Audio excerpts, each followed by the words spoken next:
आज हम आपको भगवान शंकर की बड़ी ही अद्भुत कहानी सुनाने जा रहे हैं। एक बार भगवान भोलेनाथ पृथ्वी भ्रमण करने के लिए निकले। उन्होंने देखा, युवा को देखा एवं ईश्वर को दोष देना जा रहा था।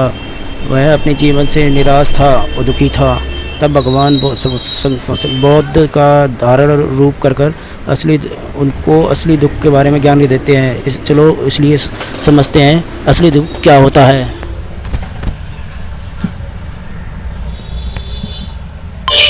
इस कथा को आधा अधूरा छोड़कर जाने की गलती मत करिएगा, क्योंकि इस पवित्र कथा को पूरा सुनने से मनचाहा फल की प्राप्ति होगी। इसलिए इस कथा को पूरा सुने। आप शिव भक्त हैं तो भोलेनाथ का अनादर ना करें। सुख और दुख एक ही सिक्के के दो पहलू हैं। ये बात तो आपने सुनी ही होगी। सुख और दुख हमारे जीवन में लगातार आते ही रहते हैं और हमें लगता है कि हमारे जीवन में हजारों दुख हैं, हजारों समस्याएं हैं। लेकिन अगर आप वास्तविक तौर पर देखें, अगर आप इस बात को अच्छी तरह से समझें, तो आप ये समझ पाएंगे कि हमारे जीवन में केवल एक ही दुख होता है। और दुख क्या है, वो हम इस कहानी के माध्यम से जानेंगे। और उस दुख का निवारण, उस दुख का समाधान क्या है, वो भी हम इस कहानी में ही जानेंगे। तो इस कहानी के अंत तक जरूर बने रहिए। एक समय की बात है, एक गांव में एक व्यक्ति रहता था। उसका नाम सोनू था।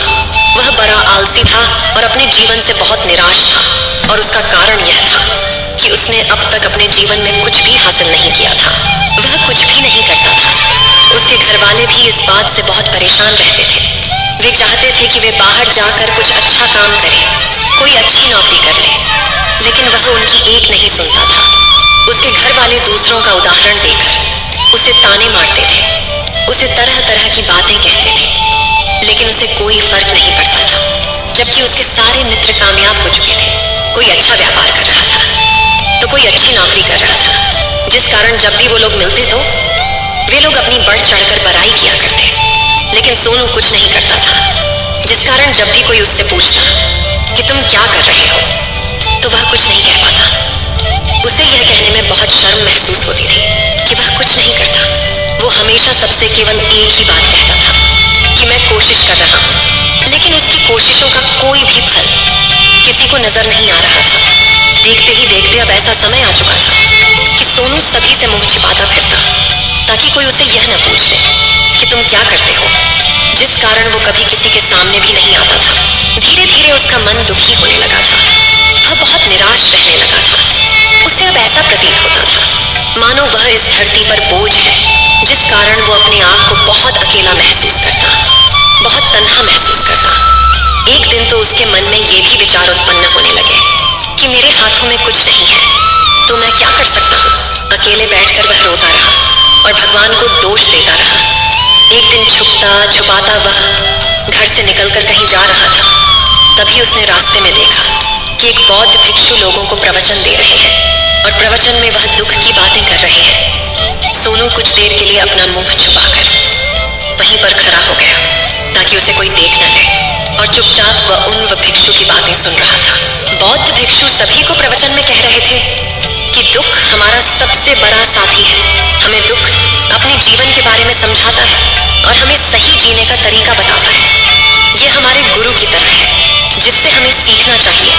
आप चाहें तो अपने जीवन में अपने दुखों को अपना गुरु बना सकते हैं और उससे सीख सकते हैं, या फिर आप चाहें तो अपने दुखों पर बैठकर रो सकते हैं।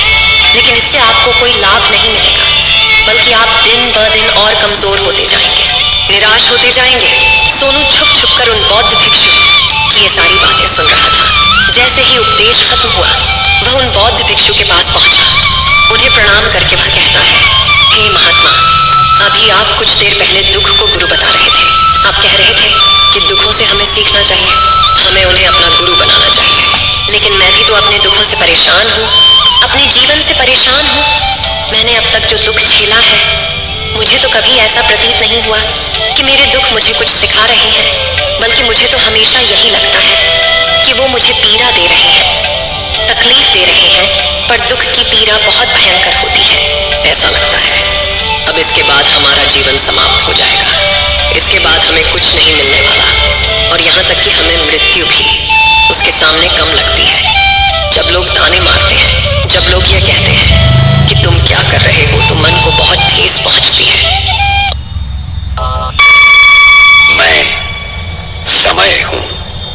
ये कथा है अंधेरे से जूझने को बहुत ठेस पहुंचती है और मैं उनसे कुछ नहीं कह पाता। सोनू की ये सारी बातें सुनकर वो बौद्ध भिक्षुक सोनू से कहते हैं, बेटा तुम्हें क्या दुख है और तुम दुख के बारे में ऐसी बातें क्यों कर रहे हो?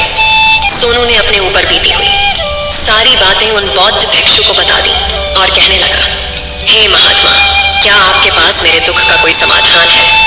सोनू की यह बात सुनकर वो बौद्ध भिक्षु मुस्कुराने लगे और सोनू से कहते हैं, बेटा जब तुम्हारे जीवन में कोई असली दुख आए तब तुम मेरे पास आना, मैं इसका समाधान तुम्हें अवश्य बताऊंगा। उन बौद्ध भिक्षु की यह बात सुनकर सोनू थोड़ा सा अचरज में पड़ गया। उसे यह समझ नहीं आ रहा था कि क्या उसने अब तक जो दुख झेला है वह असली दुख नहीं है। उसने जो अब तक पीड़ाएं सही हैं, जो ताने सहे हैं, जो तकलीफें उठाई हैं, क्या वह असली दुख नहीं है? आगे वह मन ही मन अपने आप से कहता है कि जब मुझे मेरे अपने नहीं समझ पाए तो ये बौद्ध भिक्षु मुझे क्या समझेंगे। इतना सोचकर वह वहां से चला गया। सभी लोगों के ताने सुन सुनकर सोनू बहुत थक चुका था तो बहुत निराश हो चुका था, जिस कारण उसने निर्णय लिया कि वह अब कुछ करके दिखाएगा। उसने अपने पिता से थोड़ा सा रुपया लिया और उस रुपया से उसने एक व्यापार शुरू किया।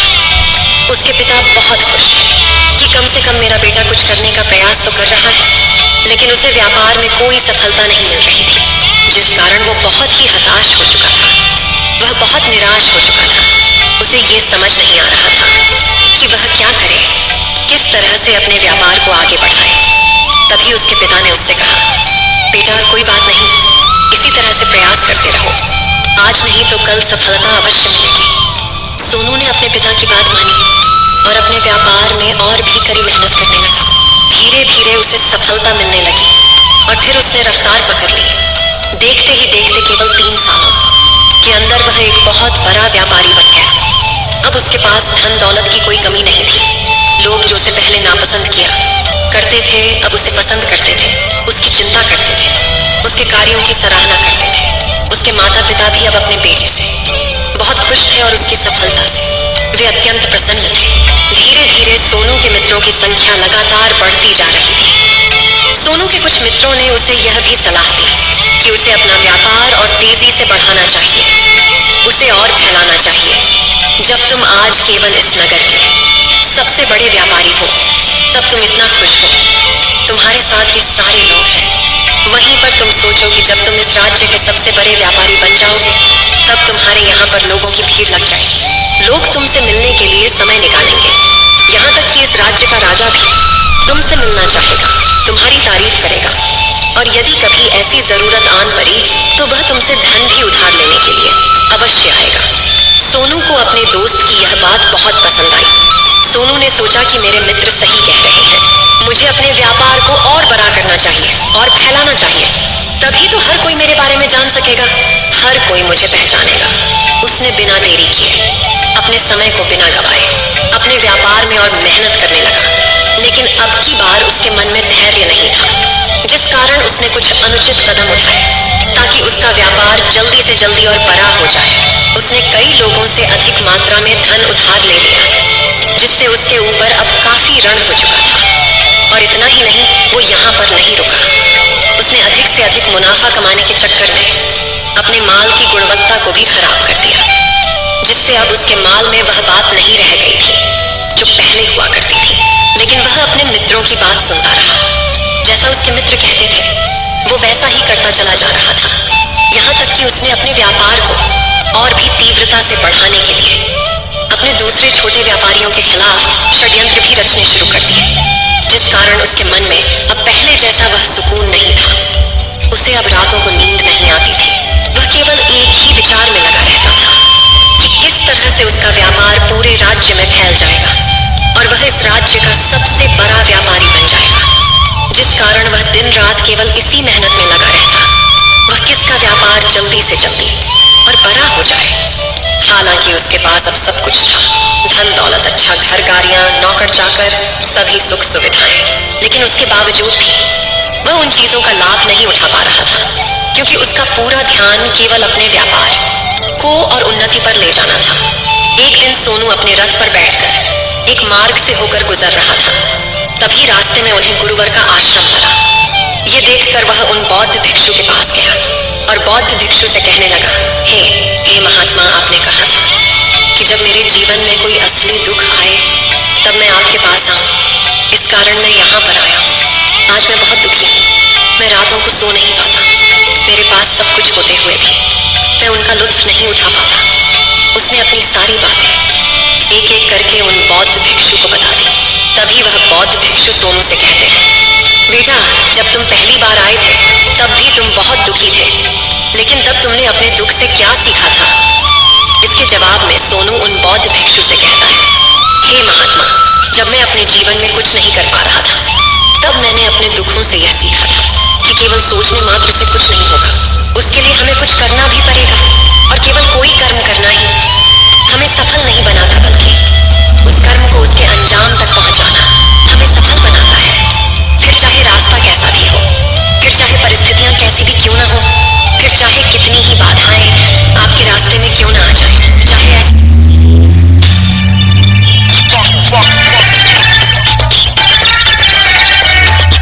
ऐसा क्यों ना लगने लगे कि अब आपके जीवन में कुछ नहीं बचा और आप कुछ नहीं कर सकते, तब भी हौसला बनाए रखो, उम्मीद न छोड़े और अपने कार्य पर डटे रहो, यह सोचकर कि जब तक मैं अपने कार्य को सफल नहीं कर लेता, जब तक मैं अपने लक्ष्य तक नहीं पहुंच जाता, तब तक मैं इस कार्य को करता रहूंगा।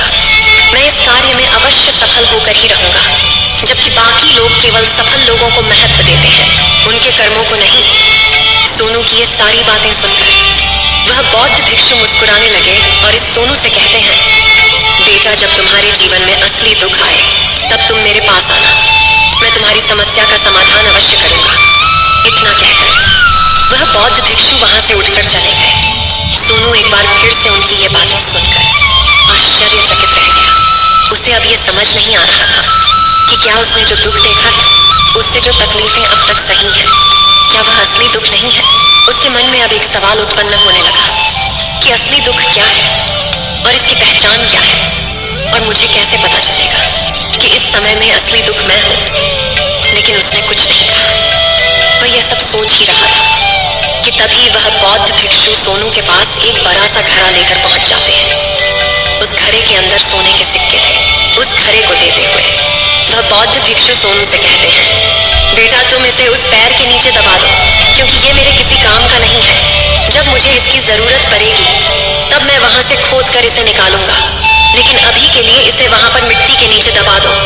सोनू ने उस बौद्ध भिक्षु की बात मान ली और वो घड़ा उस पैर के नीचे जाकर मिट्टी में दबा दिया। इतना करके वह गुरुवर को प्रणाम करता है और वहां से वापस अपने घर की ओर लौट जाता है। धीरे धीरे समय बीतता गया।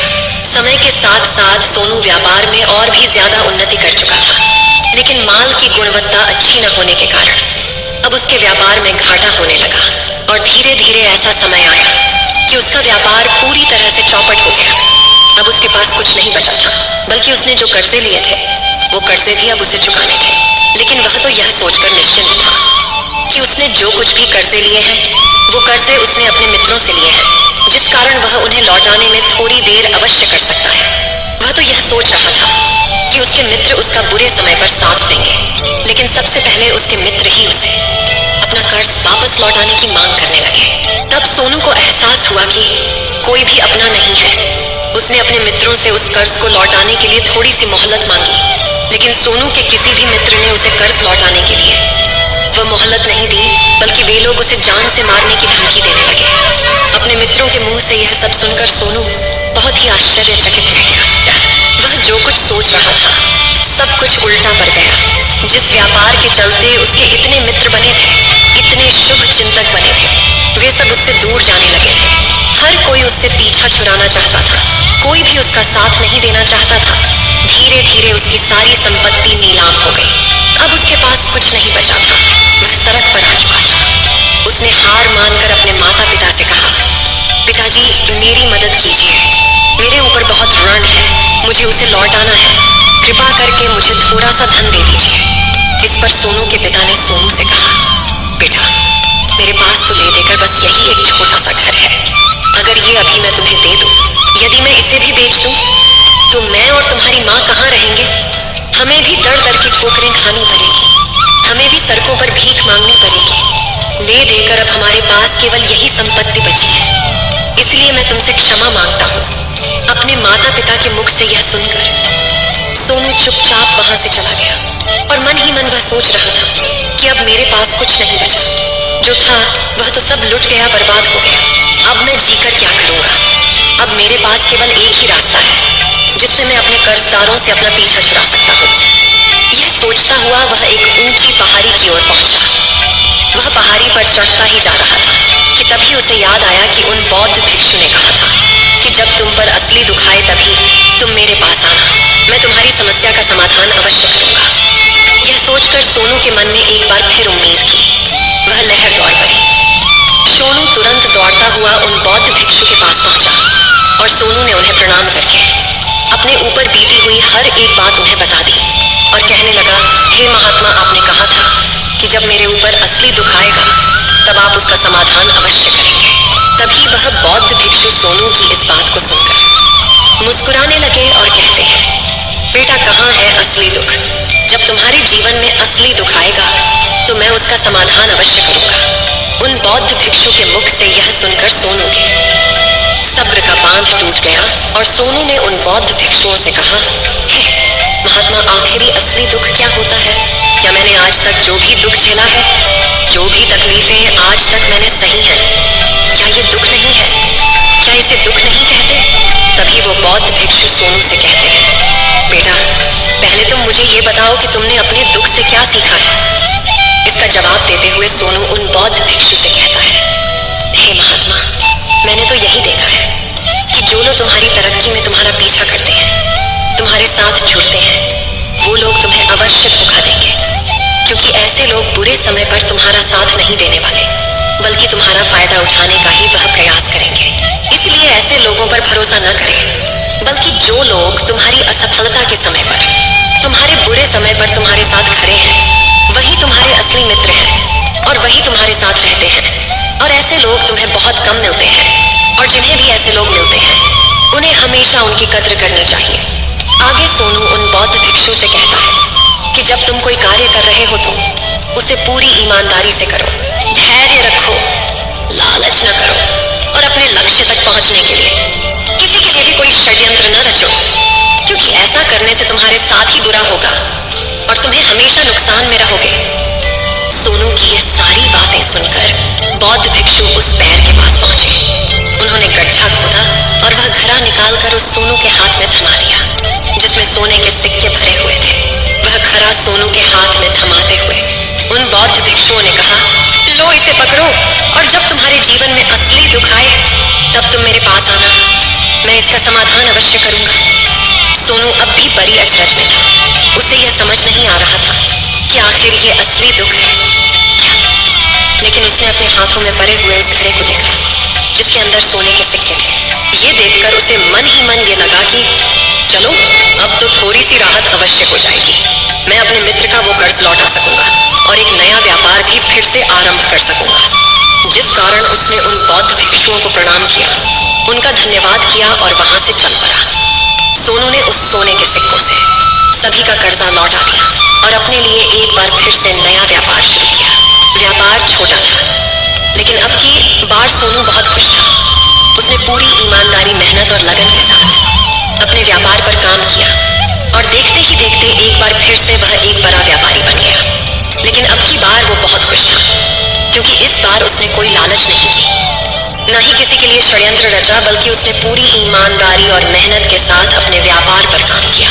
लेकिन जैसे जैसे आप धनी होते जाते हैं, जैसे जैसे आप अमीर बनते जाते हैं, आपके मन में एक डर और उत्पन्न होने लगता है और वह अपनी दौलत को न खो देना, जिस कारण आप लोग दान करना शुरू कर देते हैं, पुण्य करना शुरू कर देते हैं, लोगों की मदद करते हैं, ताकि आपके जीवन में कभी कोई दुख ना आए।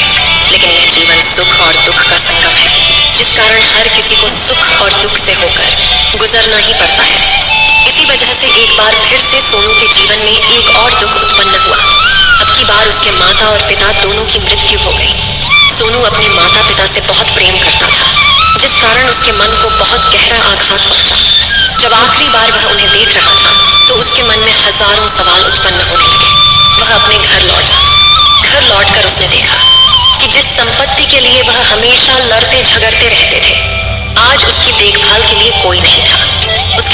मुस्कुरा ने जो भी मेहनत की, जो भी अपने जीवन में इकट्ठा किया, सब यही रह गया। लेकिन अब सब कुछ खत्म हो चुका था और सोनू का मन अब बहुत बेचैन हो रहा था। उसके मन में हजारों सवाल उत्पन्न हो रहे थे और वह अपने आप को बहुत अकेला महसूस कर रहा था। उसे बहुत खाली सा महसूस हो रहा था। उसने इधर उधर देखा, लेकिन उसे कुछ समझ नहीं आया। तभी उसे उन बौद्ध भिक्षु की याद आई। वह तुरंत ही भागा उन बौद्ध भिक्षु के पास पहुंचा। उसे देखते ही उन बौद्ध भिक्षु ने सोनू से सवाल किया और कहा, क्या बात है बेटा, क्या कोई फिर से दुख आन पड़ा है? तभी सोनू ने कहा, नहीं गुरुदेव, अब तो सब ठीक है, लेकिन आज मेरे माता पिता की मृत्यु हो गई और मैं बहुत अकेला महसूस कर रहा हूँ। मैं बहुत दुखी महसूस कर रहा हूँ, जैसे कुछ खाली सा है, जैसे कुछ अकेलापन सा। तभी वह बौद्ध भिक्षु सोनू से कहते हैं, बेटा, इसमें दुखी होने वाली बात क्या है? यह तो जीवन है, एक दिन तो सभी को जाना है। यहाँ पर कोई भी रहने नहीं आया और ना ही कोई रहेगा। हम सब एक न एक दिन मृत्यु को प्राप्त हो ही जाएंगे और मृत्यु कब आएगी ये किसी को नहीं पता। हो सकता है कि तुम्हारी मृत्यु कल ही हो जाएगी या फिर आज और अभी। यह सुनकर सोनू आश्चर्यचकित रह गया। उसने उन बौद्ध भिक्षु से कहा, हे महाराज, आप ये क्या कह रहे हैं? मैं तो अभी जवान हूँ और मुझे तो अभी अपनी पूरी उम्र जीना है। मैं तो जीना चाहता हूँ, कुछ करना चाहता हूँ, और आप कह रहे हैं कि मैं कभी भी मृत्यु को प्राप्त हो सकता हूँ। इस पर वो बौद्ध भिक्षु सोनू से कहते हैं, बंदे, इस भ्रम में मत रहना कि मृत्यु केवल बूढ़े को आती है। बूढ़ों के सामने तो उनके जवान बच्चे तक मर जाते हैं। मृत्यु कभी किसी की उम्र देखकर नहीं आती और ना ही किसी को बताकर आती है। उन बौद्ध भिक्षु के मुख से ये सारी बातें सुनकर सोनू और भी ज्यादा बेचैन हो गया और वो चुपचाप वहां से चला गया। उसके मन का वो खालीपन अब भी वैसे ही था। वह भी अपने आप को बहुत अकेला महसूस कर रहा था। उसके बाद से उसका मन अपने व्यापार में भी नहीं लगता। जब भी वह कोई कार्य करता तो उसके मन में ढेर सारे प्रश्न उठने लगते हैं।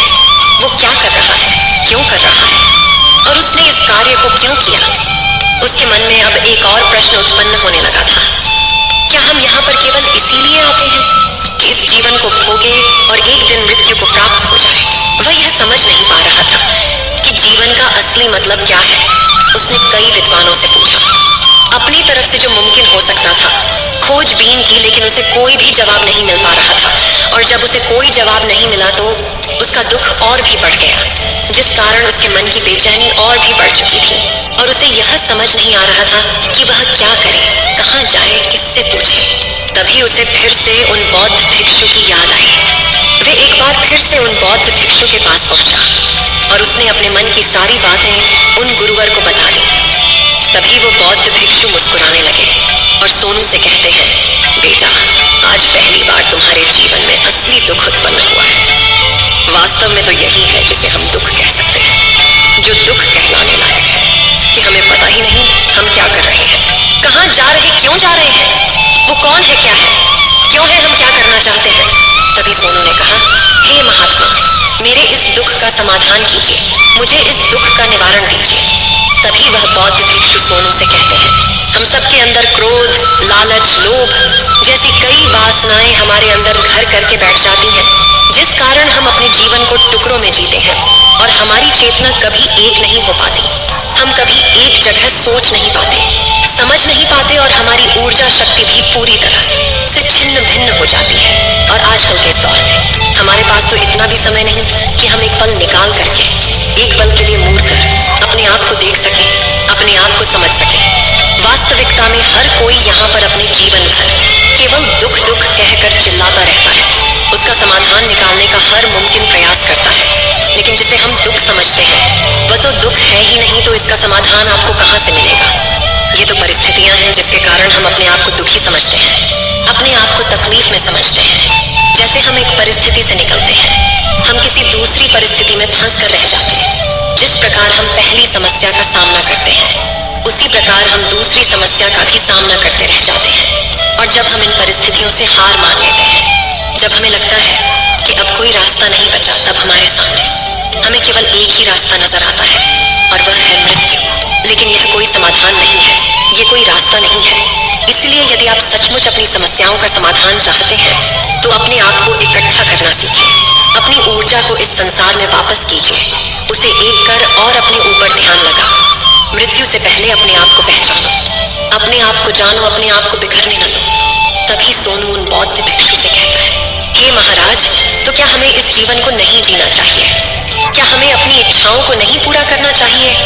तभी वह बौद्ध भिक्षु सोनू के इस सवाल का जवाब देते हुए कहते हैं कि हमें किसी से भी लगाव नहीं रखना चाहिए, हमें अपनी इच्छाओं को मार देना चाहिए, हमें संपत्ति इकट्ठा नहीं करनी चाहिए, क्योंकि हम मनुष्य की इच्छाएं, कामनाएं, वासनाएं ऐसे होती हैं जैसे मानो कि एक पर्वत से गिरता हुआ झरना, जिस पर किसी का नियंत्रण नहीं है सिवाय देखते रहने के और परेशान होने के। लेकिन जब तुम अपने ऊपर ध्यान देने लगते हो तब तुम अपने आप को पहचान जाते हो, समझ जाते हो, तब तुम इस पर नियंत्रण पा सकते हो, तब इच्छाएं भी तुम्हारे वश में होती हैं और फिर तुम चाहो तो उन इच्छाओं पूर्ति भी अवश्य कर सकते हो। गुरुदेव की ये सारी बातें सुनकर सोनू ने गुरुदेव से कहा, हे महाराज, आपका बहुत बहुत धन्यवाद, आपने मेरी सबसे बड़ी समस्या का समाधान आज कर दिया है। मैं आज से अपने आप को एकत्रित करूंगा। गुरुदेव, मानव शरीर में बहुत ऊर्जा है, बहुत शक्ति है, पर वह बेकार के कामों में लग जाती है, जिस कारण हमारा जीवन भी बेकार की चीजों में लगा रहता है। लेकिन हम कभी भी इस पर अपना ध्यान नहीं देते, हम कभी भी अपनी ऊर्जा को केंद्रित नहीं करते, अपने ऊपर कभी ध्यान नहीं देते। हमारा जीवन भी कुछ ऐसा ही है। हम अपने जीवन में हमेशा अपने आप से ऊपर वाले से सवाल करते रहते हैं कि हमारे जीवन में इतना दुख क्यों है। हम सभी के मन यह सवाल तो अवश्य ही उठता है और इसका जवाब है कि वह ईश्वर यह चाहता है कि हम अपने जीवन के अंतिम दुख तक पहुंच सके, उस गहराई तक पहुंच सके जहां पर हमें यह पता चल सके कि हमने अभी तक अपने आप को नहीं जाना, अपने आप को नहीं पहचाना। मानव शरीर के अंदर जो ऊर्जा है, जो शक्ति है, उसके बारे में हम अभी तक नहीं जानते।